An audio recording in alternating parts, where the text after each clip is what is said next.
My son threw my life into the trash. Literally. Everything I had worked for. Every memory I had kept safe. Every piece of me that I thought would live on in that house. Discarded as though it were worthless. And his wife, with her cold little smirk, looked me in the eye and said, "You're not needed anymore. Get out." That moment should have broken me, but it didn't. I stood there among the wreckage of my memories and smiled. Not because I was fine. No, I was far from fine, but because I already knew what I was going to do. I made one call, just one, and then I waited. 3 days later, they were the ones frantically searching for me. 76 missed calls piled up on my phone like little cries of desperation. They thought they had erased me. They thought they could throw me away, but they were wrong. The first thing I noticed when I returned wasn't even the house. It was the pile. My old pickup truck gave its usual tired cough as I pulled up to the curb, gravel crunching beneath the tires. And there it was, a mountain of my possessions dumped by the side of the road, leaning against the dumpster like yesterday's garbage. Cardboard boxes, torn open and bleeding their contents across the pavement. Clothes, books, photographs, tools, keepsakes, my entire life spilling out into the dirt. Those are my things. The thought gripped me before I even killed the engine. My hands tightened on the steering wheel, knuckles white against the cracked leather. Just 3 days earlier I'd been up at Lucky Peak, fishing, letting the cool mountain water and fresh air strip the weight of the years from my shoulders. I'd come back rested, content, at peace. But that peace evaporated now, gone as quickly as breath on a cold morning. I forced myself out of the truck, every joint protesting after the long drive. The May afternoon carried a damp chill, the smell of rain mixing with something far more unpleasant, the mildew and sourness of clothes that had been sitting too long in the open air. My work boots crunched against the gravel as I made my way toward the pile, each step feeling heavier than the last. And then I saw it. Half buried beneath a tangle of winter coats was a photo frame. I pulled it free, heart thudding, and there it was, our wedding photo. 42 years ago. Martha's face beamed up at me from behind cracked glass, her smile split down the middle by a jagged fracture. Dirt clung to the silver frame I had polished only last month. Someone had tossed it here like it was nothing.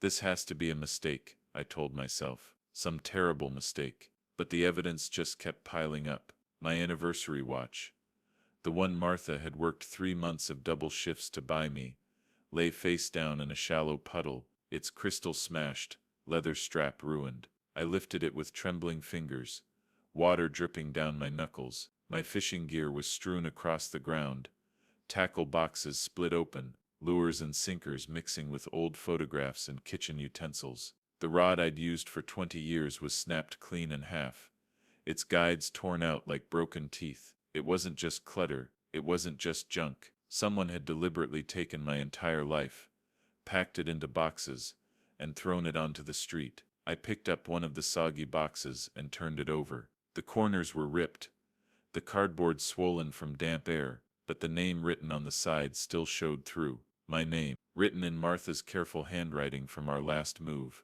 The ink had bled and smeared, transforming my name into something unrecognizable, like a ghost of who I used to be. I crouched and sifted through more of the wreckage. My old factory shirts, the ones I had sweated in for 30 years, were now just dirty rags in the gravel. My good pair of steel-toed boots, the ones I kept polished for church and weddings, sat upside down, soles full of mud. What the hell happened here?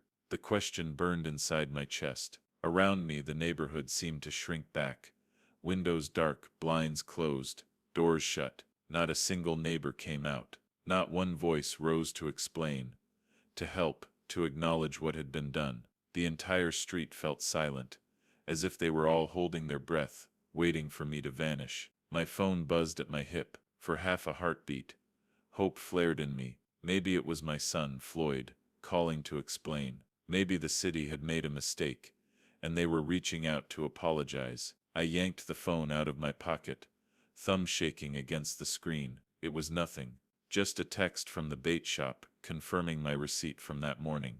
The world went on. Ordinary, casual, indifferent. I looked back down at the pile and spotted something that made my stomach lurch. Martha's jewelry box, the one she had inherited from her mother. Its polished wood was scratched and dented, The velvet lining inside pulled loose. The pieces she had treasured, the ones she had planned to pass on to Floyd's daughter someday, were scattered in the dirt. Her mother's ring, delicate gold full of memory, was lying in the dust beside a bottle cap and a cigarette butt.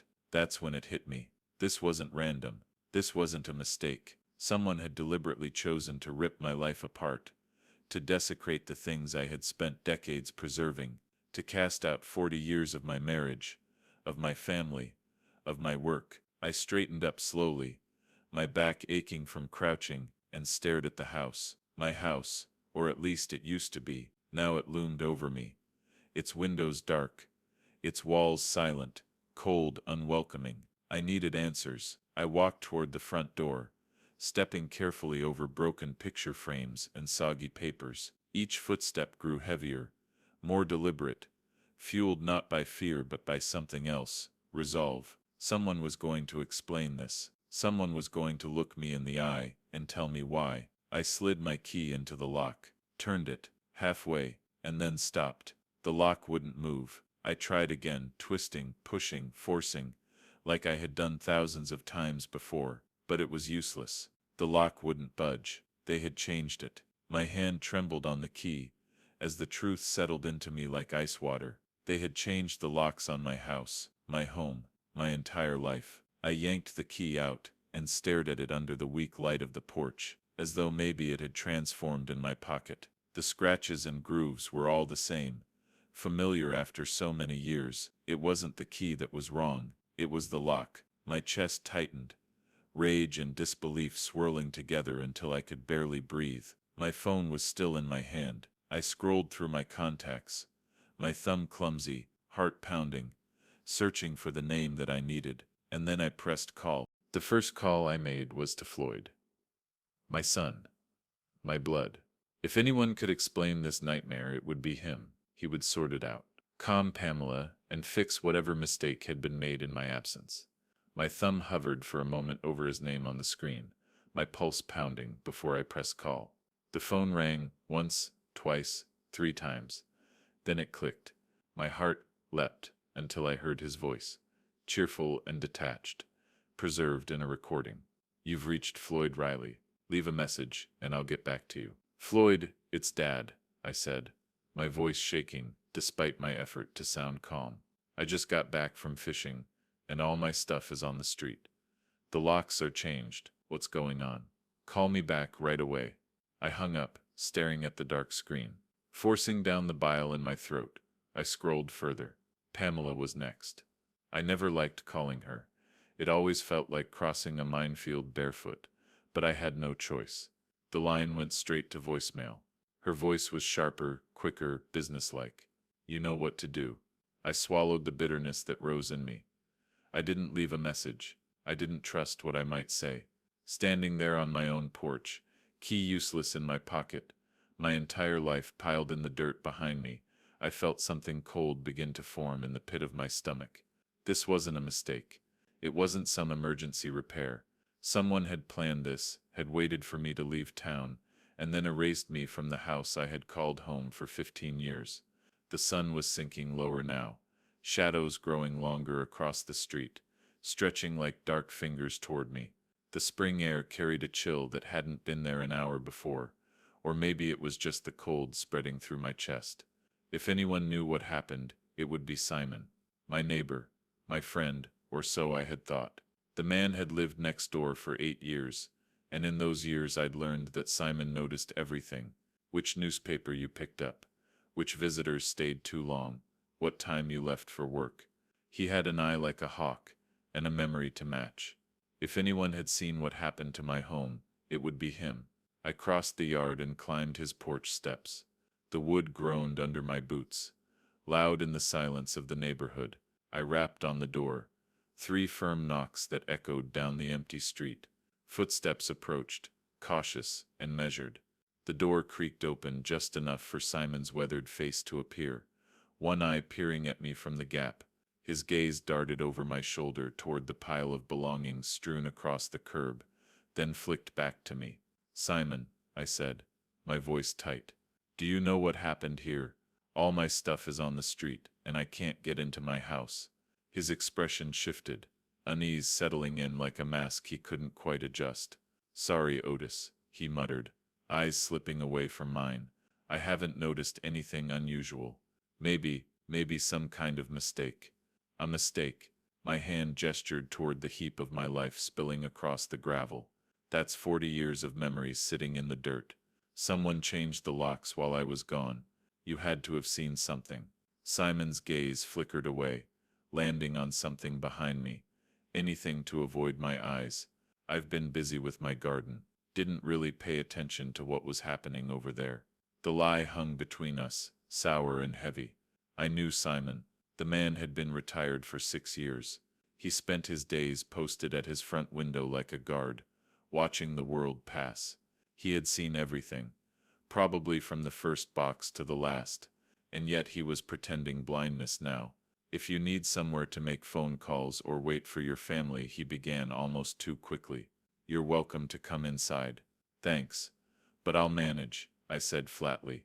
His shoulders eased, relief flashing across his face before he nodded and closed the door with a soft click.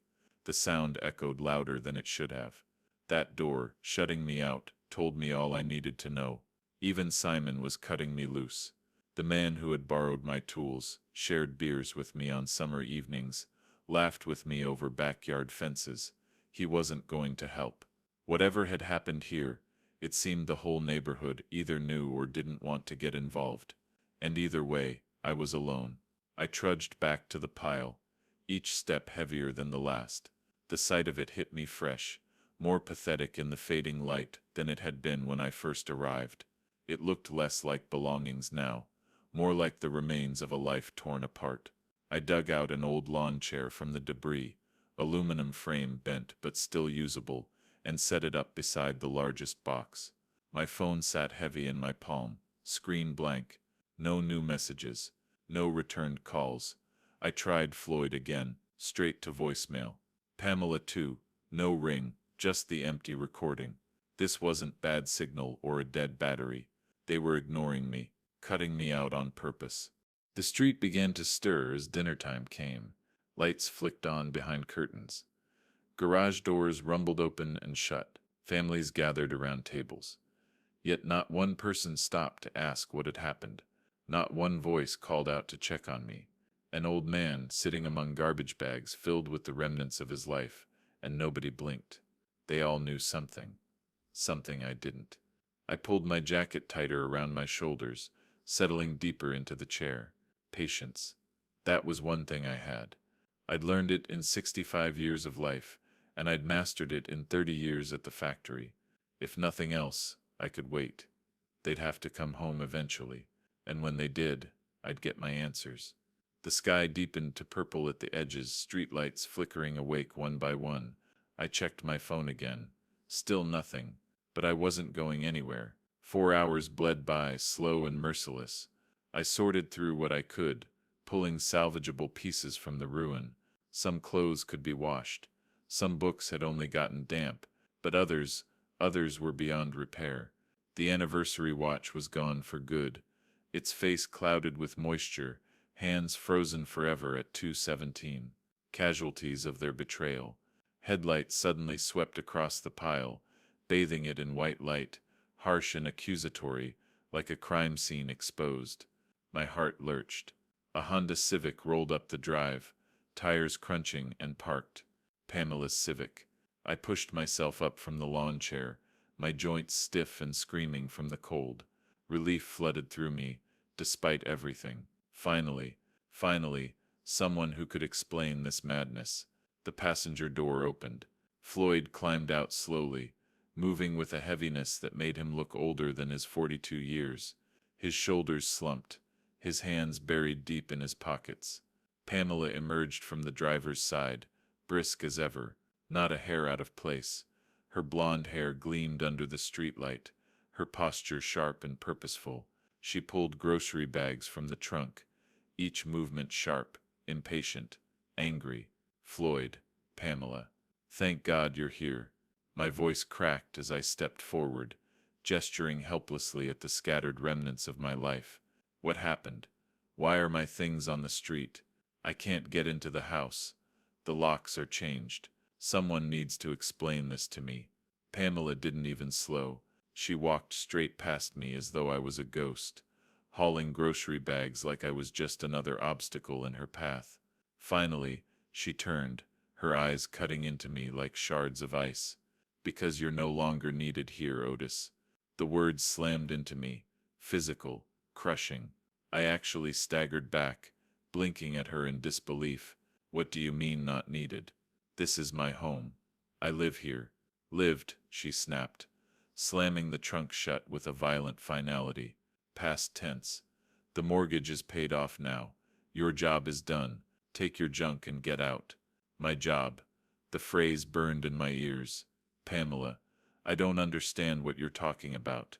This is my house. I've been paying the mortgage for 15 years. Her smile was sharp, jagged, cruel. You paid it off. Mission accomplished. We don't need you anymore. I turned desperately to Floyd. My son, my only child. Son, what is she talking about? Tell me this isn't true. Tell me what's going on here. But Floyd wouldn't meet my eyes. He stared at the ground, his face pale in the harsh light, his hands shoved deeper into his pockets like a guilty boy. Sorry, Dad, he mumbled, barely audible. We tried to make it work. But what? I stepped toward him, my hand lifting instinctively. He flinched away from my touch, as though I was poison. Floyd, look at me. I'm your father. I've lived in this house for 15 years. I pay the bills, the groceries, the repairs. This is my home. Pamela laughed, the sound brittle and cruel, like ceramic shattering. You were a tenant, Otis, a very useful tenant, who paid our bills and didn't ask for much in return. But tenants can be evicted when they're no longer convenient. The cruelty of it stole my breath. I looked between them, my son avoiding me, my daughter-in-law glowing with satisfaction. The streetlight carved shadows across their faces, turning them into strangers. I helped you buy this house, I said slowly, every word heavy. When you couldn't qualify for the mortgage, I co-signed. When you couldn't make the payments, I covered them. When you needed a down payment for Floyd's car, I gave you my savings. Everything I had, I gave to this family. And we're grateful, Pamela said with mock sweetness, dripping poison. Truly. But gratitude doesn't mean we have to house you forever. You're old, Otis. You take up space. You track mud into my house. You leave dishes in the sink. You watch TV too loud. We want our lives back. Floyd shifted uncomfortably, but said nothing. My son, my boy, the child I had raised, guided, sacrificed for, standing silent, while his wife carved me out of our family with surgical precision. Where am I supposed to go? The words escaped me small and frail, humiliating in their weakness. Pamela's smile was merciless. That's not our problem. You're a grown man. Figure it out. She turned, heading for the door with her bags. Floyd, I said one last time, pouring every ounce of paternal weight into his name. He looked up at me, and in his eyes I saw nothing. Not love, not hate, not even anger. Just emptiness, as if I were already dead to him. The locks are changed, Pamela called over her shoulder. Don't try to get in. I'll call the police if I have to. The front door opened, closed, and I was left alone in the streetlight's glow, surrounded by my life in garbage bags and broken boxes. The porch light flicked on for a moment, then off again. A signal, a warning. Not welcome, not anymore. I stood there, silent, staring at the house I had called home. 42 years of fatherhood erased, 15 years of generosity forgotten, a lifetime of sacrifice, dismissed like an overdue bill. But beneath the hurt, something darker stirred, something cold, hard and sharp as steel. They thought they could use me up, then throw me away. They thought they could lock me out, erase me. They were about to learn how wrong they were. Floyd had stopped coming to me for guidance a long time ago, though at first I convinced myself it was natural. Children grow, they grow independent, they learn to stand on their own. But there was something colder beneath the surface, something that gnawed at me whenever I caught the hollow way his eyes passed over me, as if I were a stranger in my own family. He no longer looked at me, he looked through me. Pamela, with her quiet smirks and her pointed silences, had cultivated a private world between them, a language of narrowed glances, of pauses heavy with meaning, of subtle gestures exchanged like smug secrets. And I, fool that I was, told myself it was temporary. Just stress. Just Floyd's job weighing on him. Pamela's moods, the usual cycles of family life. I found excuses for them the way fathers always do, dressing up their coldness in rational explanations, convincing myself that distance didn't mean betrayal. But now, standing here surrounded by my broken history, I could finally read the pattern clearly. Every excuse I'd built had collapsed like the shattered glass beneath my boots. This hadn't been sudden, no. The closer we came to paying off the mortgage, the one I had carried like a yoke on my shoulders for nearly a decade, the more distant, the more dismissive they had become, as if every dollar I paid toward their debt brought me one step closer to my own irrelevance. My usefulness had been tied directly to that loan balance, and when the scales tipped in their favor, I ceased to matter. Every payment I made, every sacrifice, every meal skipped, every overtime hour, those had been bricks in the foundation of my own exile. You don't change the locks on impulse. You don't pack up a man's entire life into boxes without planning it. This had been deliberate, cold, methodical. They had timed it perfectly to coincide with my fishing trip, knowing I would be gone long enough for them to carry out their little operation without interruption. They'd plotted this behind closed doors, whispering while I slept down the hall, all while I was too blind, or too hopeful to notice. 8 years of mortgage payments. 8 years of groceries bought, of bills covered, of repairs handled with my own calloused hands. 8 years of what I thought was investment in family, when in reality it was nothing more than financing my own erasure. They hadn't just betrayed me, they had calculated my disposal, and that more than anything else, carved the wound deeper than bone. The street was silent, unnaturally so, the quiet broken only by the faint hum of the highway in the distance. Curtains glowed with the blue light of televisions. Porch lamps flickered in welcome to families that still cared for one another, but not a single neighbor stirred. No one came out to ask what had happened to me. No one cared to witness the old man standing alone among garbage bags of memories. That's the thing about suburbia. It loves the illusion of peace. When family ugliness spills out onto the street, doors close, blinds are drawn, and everyone pretends they don't see. Family drama is an untouchable subject, too private for intervention, too uncomfortable for sympathy. A chill wind bit at my neck, and I pulled my jacket tighter, the fabric stiff and worn much like myself. I realized then that standing here wallowing in grief and humiliation would change nothing. Floyd had made his choice. Pamela had won whatever poisonous game she had been playing from the very start. Together they had taken what they wanted.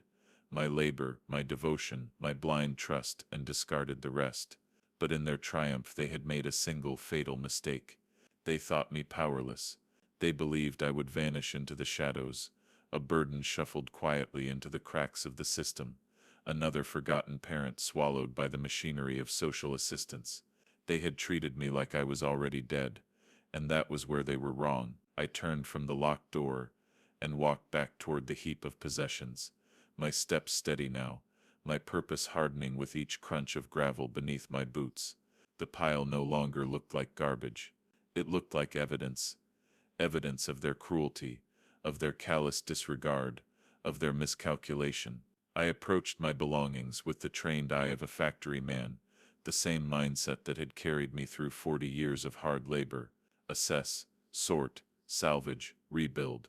The wedding photo went first, cracked glass slicing Martha's smile in two. I cradled it like a wound, placed it carefully inside the cab of my truck. Damage or not, some things were too sacred to abandon. Her jewelry box came next, scuffed, dented, its lining torn loose, but still holding remnants of her world. Her mother's ring, dulled with grime, slipped cold into my palm. I closed my fist around it, feeling its familiar weight, and slipped it into my coat pocket. worthless to anyone else, priceless to me. Then the tools, scattered and tossed like afterthoughts, but still solid, still dependable. My old socket set, 30 years old, and still gleaming. The level that once balanced the boards of Floyd's treehouse, back when he was 8, and still believed his father was something more than a wallet. These were not just tools, they were extensions of myself, of my craft, of my persistence. I gathered them with care, fitting each back into its place in the battered toolbox. Organization mattered, preparation mattered. If I was to begin again at 65, these tools would be my lifeline. Clothes next, my work shirts, stained but intact, folded into neat stacks. Jeans, jackets, winter coats, functional, utilitarian. The formal clothes were beyond repair. The suit from Martha's funeral now little more than rags, but I realized with a grim smile that I would not be needing suits for the road ahead. A car slowed as it passed, the driver rubbernecking to catch sight of the scene. An old man loading garbage into the back of a pickup. I met his gaze and held it, unflinching, until he looked away and pressed harder on the gas. Let them look. Let the whole damn neighborhood see what Floyd and Pamela had done. Let their shame fester in whispers. Shame, after all, is a weapon. I gathered my fishing gear next. The rod was broken, yes, but rods can be replaced. Tackle boxes spilled open, lures mixed with dirt, but salvageable. Fishing had always been my escape, the one place where my mind cleared and my pulse slowed. I would need that piece again soon to sharpen myself for what was coming. Finally, the papers, scattered across the ground like autumn leaves, insurance policies, bank statements, tax returns, important documents, each one revealing a part of the life I had built, the life they had tried to erase. They had thrown them away like scraps, assuming they were meaningless, but in doing so, they exposed their second great error, because they had never truly known me. They thought I existed only within the walls of their home, only as the man who kept their lights on and their cupboards stocked. They saw only the checks I wrote, never the ledger behind them. They knew I had savings, but not the depth of it. They knew I had accounts, but not the scope. They had mistaken me for a convenient wallet, not a man who had worked for 40 years, lived beneath his means, and prepared quietly, methodically, for storms far greater than this. The anniversary watch was gone, beyond repair, its face shattered, its insides flooded. I turned it over in my hand one last time, letting the broken glass catch the dim light of the street lamp. Then I slipped it gently into the glove box, not because it still had use, but because symbols matter. Floyd and Pamela had stripped me of nearly everything, but they would learn soon enough that they had not stripped me of power, not yet. The words hung in the air like smoke from a welding torch, thick, hot, impossible to ignore. Mr. Chen looked up from the deed with a tiny, professional smile that didn't reach his eyes. "Riley," he said slowly, as if delivering good news with a scalpel, "these documents show you as the sole owner of the property. The mortgage was in your name. The deed is in your name." For a moment I didn't hear anything else. The office's hum, the scratch of his pen, even the clock on the wall fell away. I felt the floor under me, steady like a machine bed bolting itself down. That one sentence rearranged the whole evening. No, the whole 8 years into a new geometry. I sat there feeling something thaw and harden at the same time, like metal put back into shape in a controlled fire. "You're saying I own the house?"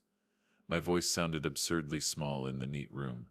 I could almost see the kitchen table in my head, the one where we'd signed papers in a rush, the day my hands shook but my heart didn't. I'd assumed the mortgage was my burden because I'd been told I was helping them.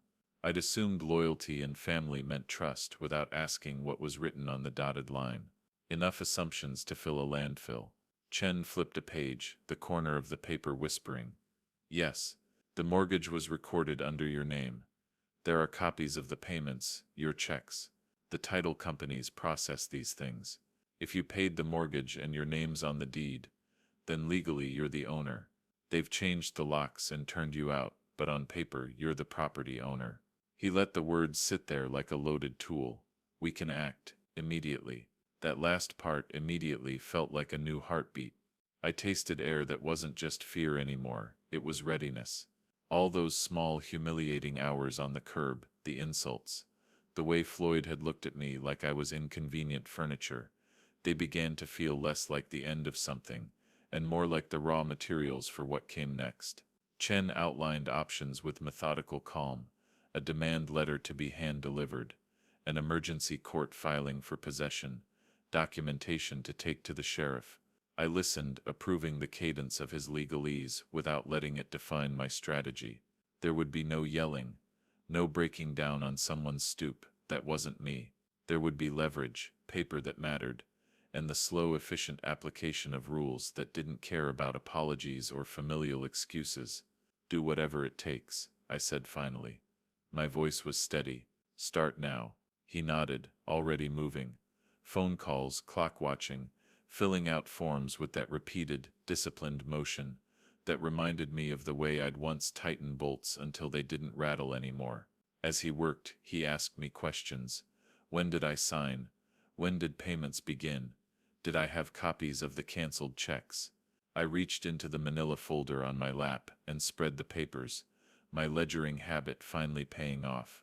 All of it: receipts, bank statements, the mortgage agreement, tax receipts, 40 years of habit folded into neat stacks, suddenly lethal in the quiet of that office. When he called the clerk at the courthouse and explained the emergency nature of the filing, his voice changed, sharpened into something efficient and consequential. We want a hearing as soon as the court will allow. There's a clear claim of ownership, and the defendant has committed trespass by changing the locks. He sounded like a man who'd fought similar fights before, and had won enough of them to keep his hands calm. We'll ask for an order for immediate possession, and to have the sheriff restore the plaintiff's possession pending hearing. Legal words, legal instruments, tools as real and dependable as the socket set in my truck. I sat there thinking about how many things in life could be reduced to mechanics: pressure, torque, the right turn at the right time. So I let Chen do the legal tightening while I planned the rest.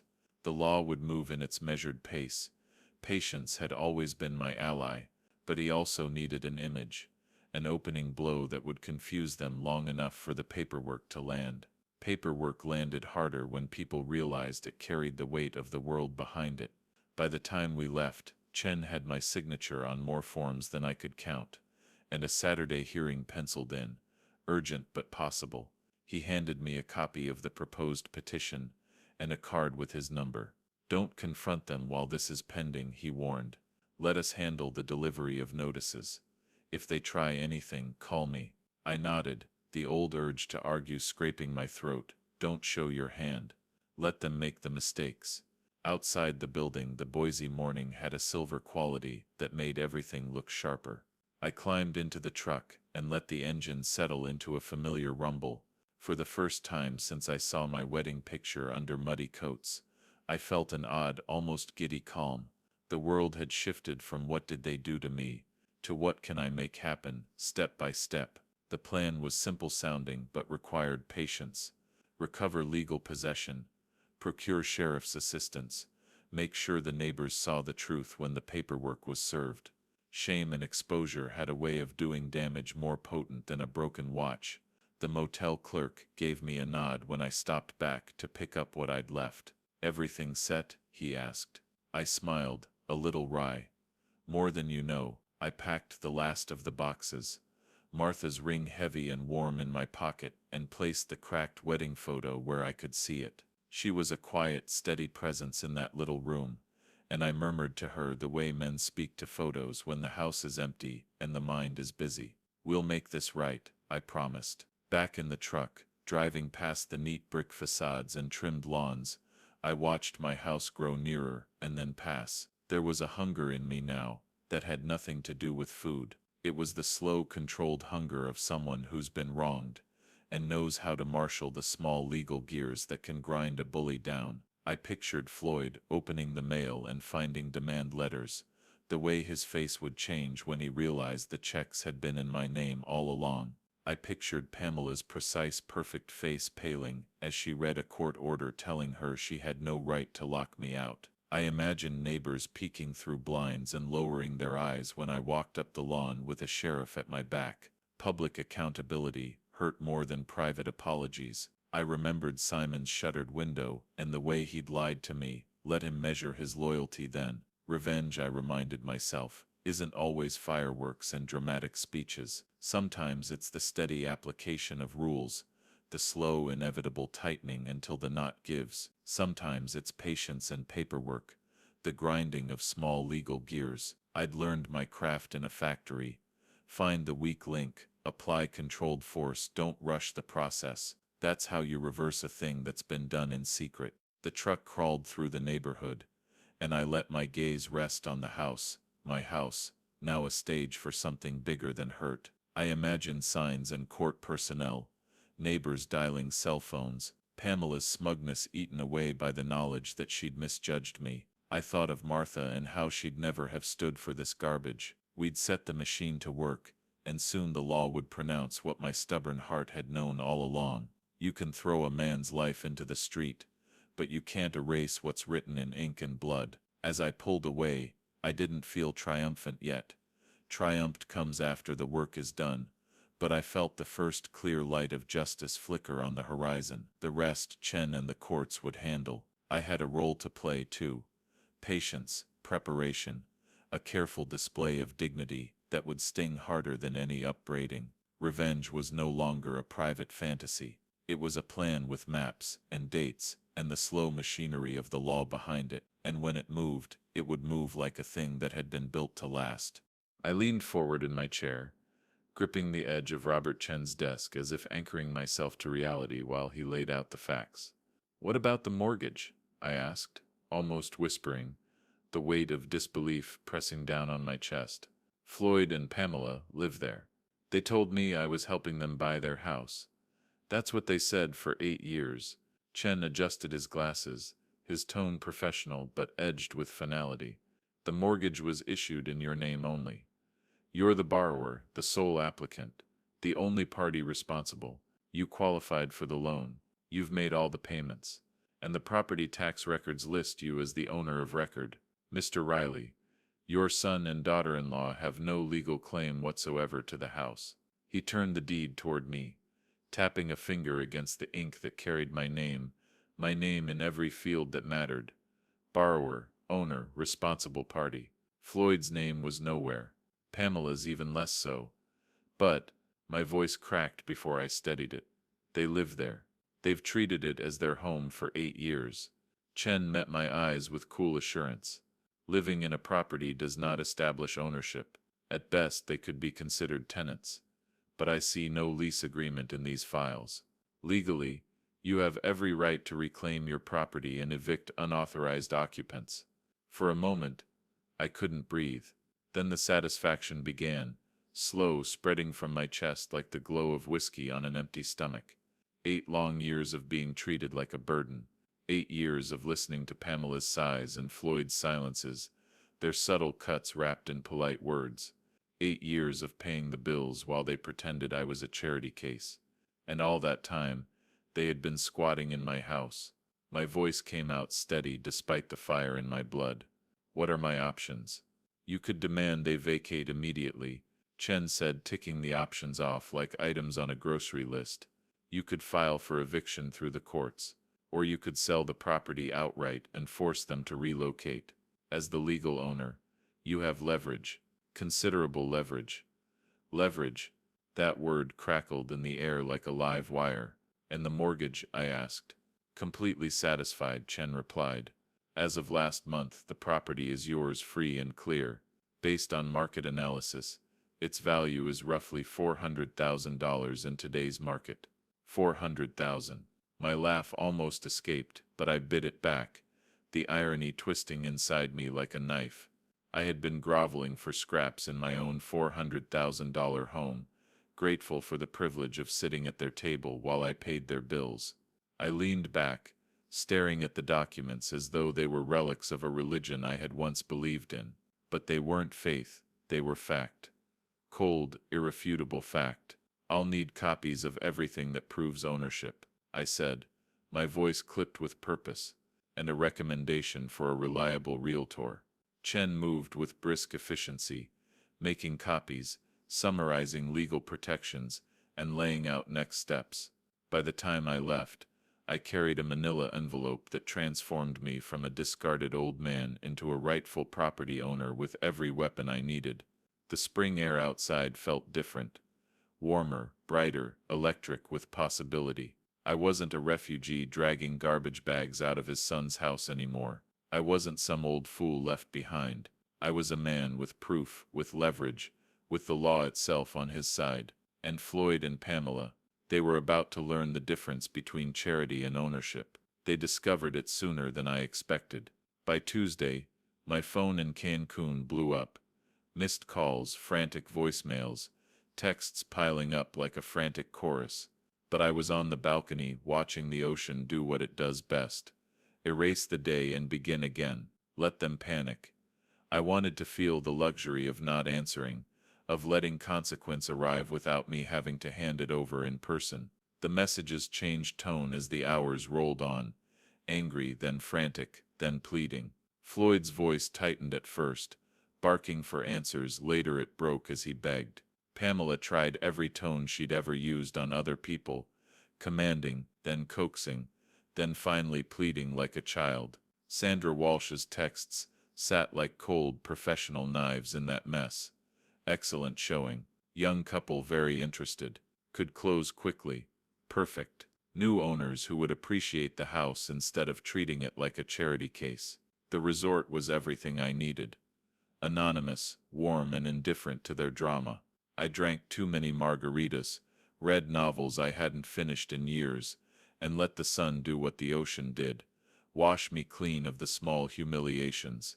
When my voicemail tally hit 76, I smiled and turned my phone off. Let them imagine the worst.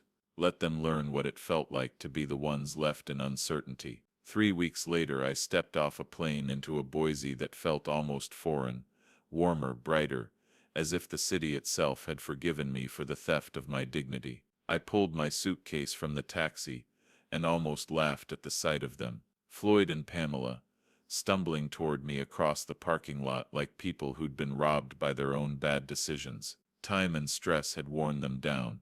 Floyd looked drawn and thinner, Pamela's immaculate posture unraveling around the edges. "We've been looking everywhere for you," Pamela said, voice tight with something that sounded like panic. "Dad, please don't sell the house. We can work this out." Floyd hung back, unable to meet my eyes. His words were the same ones they'd used to dismiss me for months, only now they were hollow echoes. I set my suitcase down slowly and watched them scramble for the tones they thought would win me back. A month ago they'd given me one tone, dismissal. Now they offered pleading and contrition. "Work out what exactly?" I asked, keeping my voice even. The change in their register made me careful. Mercy would feel too much like weakness. Pamela rattled off a litany of frantic actions, calling friends and relatives, visiting old acquaintances, even asking at the fishing club. "Nobody knew where you'd gone," she said, breathless. "We were desperate. Desperate." Ha! The word tasted like the past being shoved back into my mouth. Back to the night I sat among my things on the curb.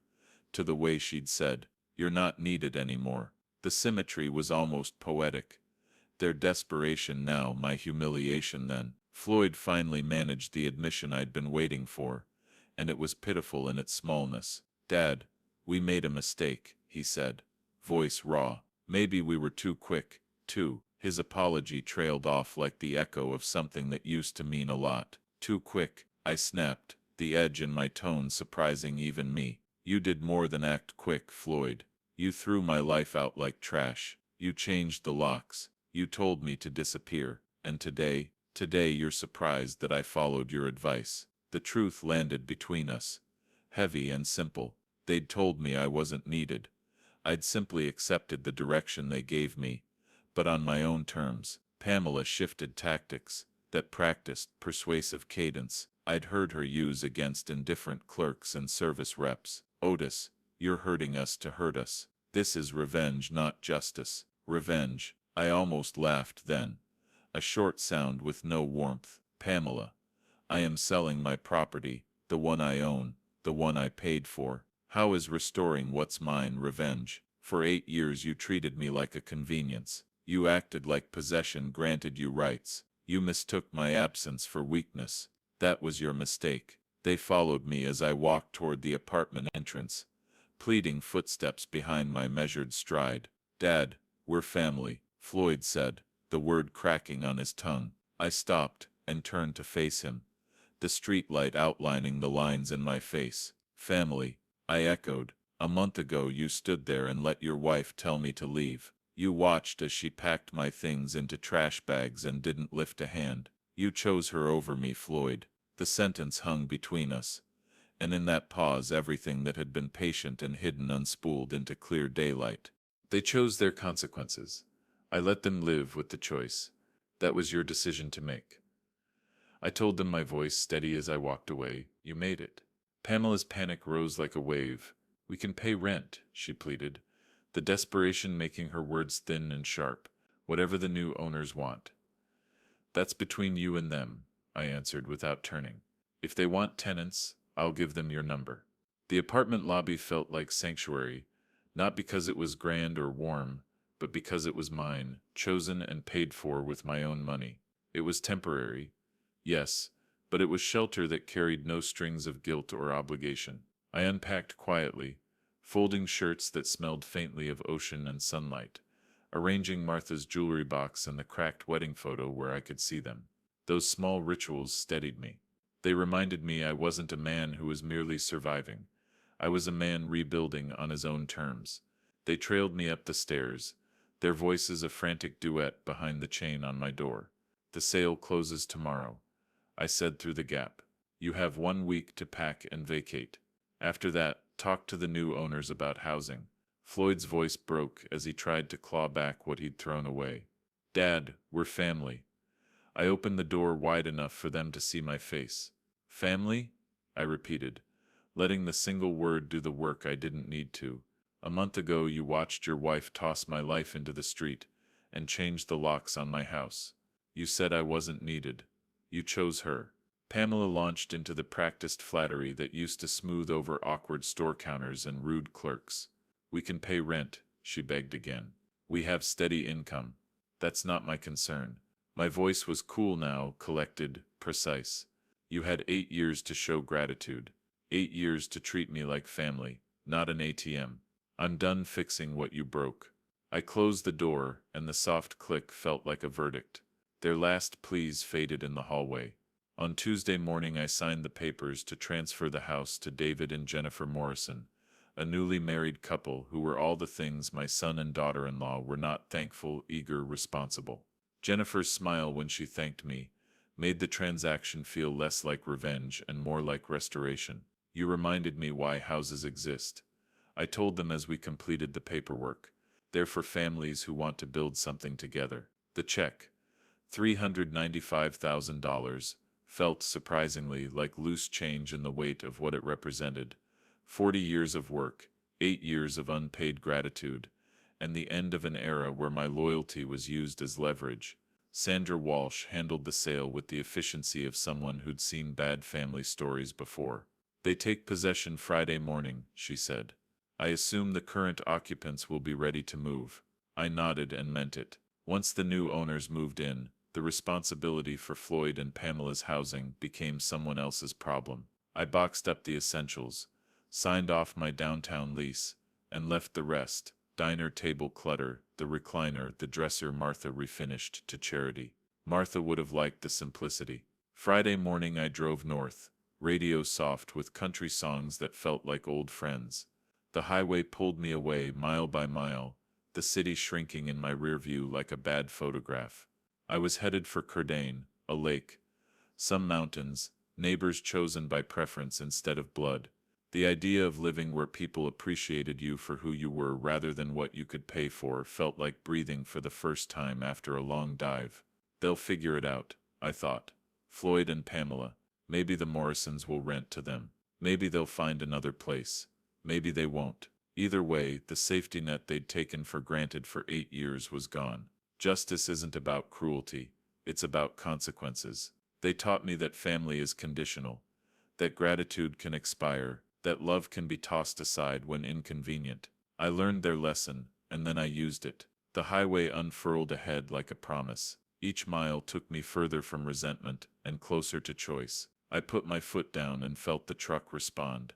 Reliable, obedient, exactly what I needed. Sometimes the best revenge isn't shouting or spectacle. Sometimes it's letting people face the natural results of their decisions while you walk away with your dignity intact. If you enjoyed this story, please like the video, subscribe to the channel, and tell me what you think in the comments. Want the next tale? Click the box on the left. Thanks for listening.